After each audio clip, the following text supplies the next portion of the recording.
ইরানের আকাশে উঠছে একটি মার্কিন F-15E স্ট্রাইক ইগল। হঠাৎ মাটির বুক চিরে ধেয়ে এলো ইরানি প্রজেক্টেড মিসাইল। বিমানে সরাসরি আঘাত, মাত্র কয়েক সেকেন্ডের জীবন মৃত্যুর সন্ধিক্ষণে দুই বৈমানিক ইজেক্ট করলেন। একজন দ্রুত উদ্ধার হলেও অন্যজন নিখোঁজ।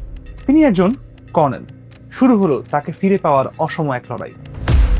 ইজেকশন সিস্টেমের তীব্র ধাক্কায় কর্নেলের মেরুদণ্ডে তখন গুরুতর চোট।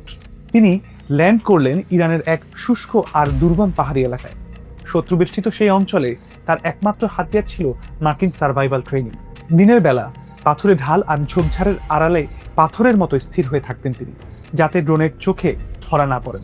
তার কাছে ছিল কেবল একটি পিস্তল আর ফ্লেয়ার গান।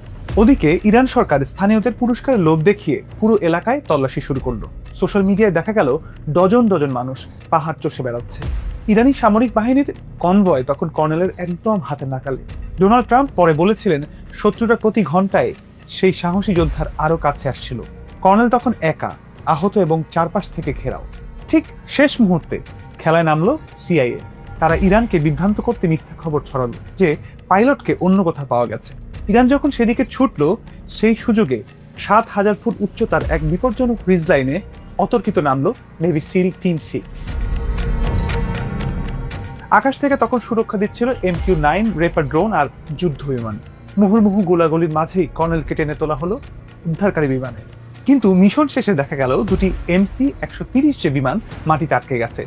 সেগুলো ইরানের হাতে পড়ার ঝুঁকি না নিয়ে মার্কিন সেনারা নিজেরাই ধ্বংস করে দিল $20 কোটি মূল্যের সম্পদ। অবশেষে কুয়েতের হাসপাতালে যখন কর্নেল পৌঁছালেন, ট্রাম্প ঘোষণা দিলেন, "উই গট হিম"।